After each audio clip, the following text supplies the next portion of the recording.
Oh man, thank you so much to Loriza for welcoming us to the show. It is, of course, your Wednesday edition of Extra Live Monaho DSTV channel 263. Now, you are an absolute star for choosing us to be your number one source of entertainment for today, keeping you entertained from the hours of 4 until 5. Now, as Loriza had said, we are starting the show off on a very high note because we are joined by a very beautiful lady. She is, of course, an artist, the incredible, the one and only Ivy. She's, of course, a talented singer. She's also a songwriter, who has had a deep passion for singing and who is set to take the music industry by storm. Listen, I'm talking about someone who has an angelical voice because I listen to her rehearsals like Yazini. This deserves to be playing with radio stations, with TV stations, everywhere. South African really needs to hear her incredible voice. But of course, without wasting any more time, ladies and gentlemen, please help me welcome Ivy. Ivy, listen, it is so incredible to have you join us in studio today. How are you doing? How are you feeling? I see that you are dressed for the occasion because we are just like Cape Town, it's very hot. It's very hot. I'm doing well, exceptionally well. I'm so happy to be here. Oh my God. And this is like my first ever. I'm very happy to be here. Yes. Oh, love it. It's super exciting to hear that this is your first TV interview and we hope that we make it worthwhile. Now, I want us to go back and backtrack to your passion for music. Where did that all start for you? So basically, I am from a musical family background. My mom was a chorister and my dad was a pianist. Okay. So growing up in a family like that has literally inspired me to become a musician too. And also, you know, at home, our parents would have stokvel. My mom would make me perform for her guests. So that's how it all started. So, I guess is Mama was family. Were they the ones that were like, guys, Antonio, you actually have a voice? Because for you to be a singer, you actually need to know how to sing. Yes. So, who gave you that nod? But no, man, Ivy, listen, your voice is incredible. It was my mom. Yeah. My mom and her guests. Oh, man. And they'd literally pay me after singing. So, after that live performance, they're like, listen, we can't just let you hang. We need to give you something just so that we can, you know, encourage the talent that you have. That's absolutely incredible. So shout out to your mom for pushing that talent as well. So when did you decide that, you know what, yes, I've performed for my mother, I've performed endlessly for her friends, but I really want to take this to a bigger audience. I want to take this to a bigger scale. When did you decide to actually make music a professional career? So I started last year. That's when I decided to spread my wings. Okay. Because I've been singing in high school, in the choir, but then I was like, let me actually challenge myself and see my potential. That's when I started doing live performances and then straight to the studio. That's amazing. Tell us a bit about some of the performances, the live performances that you've been a part of. How was that experience for you? Oh, that experience was amazing.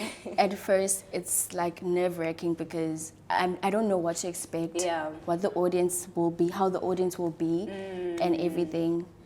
It has been amazing. I've done open mic sessions at Selective Live and jam sessions with 135 Music. Oh man, that's absolutely incredible. And you know, as Ivy, I know that you are a multi-talented, you know, creative. You're also into designing, fashion. Tell us, fine arts rather. Tell us, how do you find the balance in all of that, making sure that you have, you know, all of these passions and interests within the creative arts, but you also want to find a balance so that one is not overstepping the other? Well, to be exact frank, like I don't even have like those episodes of one overstepping another. It just comes with creativity. Whenever creativity strikes, I just do whatever. You know, I can paint now just because I'm depressed at the moment. I can sing whenever. That's basically it. So your passion is the one that fuels the artwork and the work that you do. Talking about the work that you do, we know that you're also a songwriter. You know, we did say multi-talented. You're also a songwriter. Take us through the emotions and your songwriting process. How does that go for you? Is it through experiences, things that you see, or you just wake up one day and you're like, don't look, and maybe it's a dream that you had. You're like, you know what, I want to pin this down into a song.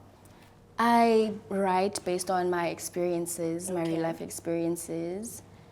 And my writing strikes from the thing of I want people to relate. And I write about things that other people don't often say. Yeah.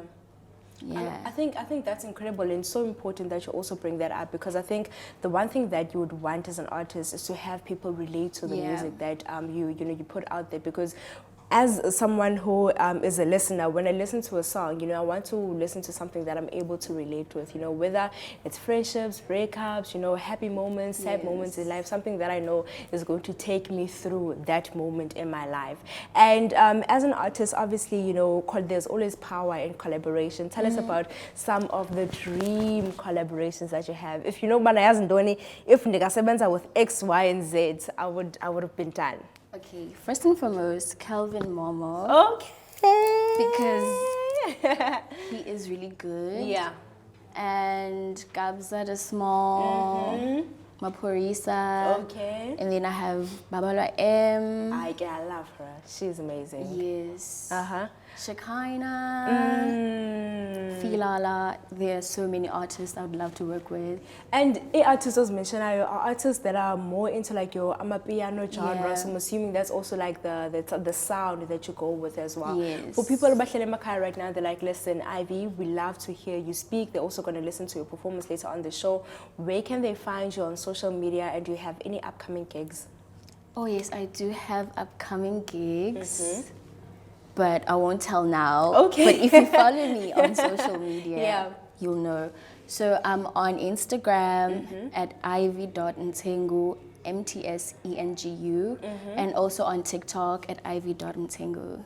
Ivy, thank you so much for taking time to talk to us today. It was super, super incredible to hear about your musical journey. Ladies and gentlemen, you do want to make sure Ogote Awuyi Ndawo Ngoba, she will be performing for us a bit later on the show. But I'm going to head over to Oloris and see what the social media question of the day is. Okay, no, it is not Norizi. I will be telling you what the social media question for today is. Jabashulu Lauren Gusinamchaje Sekoluma about a World Tourism Day. So Sfuna Oguzogini Ogutinani Kabangani topic and of course, what is the rather importance of sustainability when it comes to a World Tourism Day? As young people, do you think that you should budget for going out and visiting different places?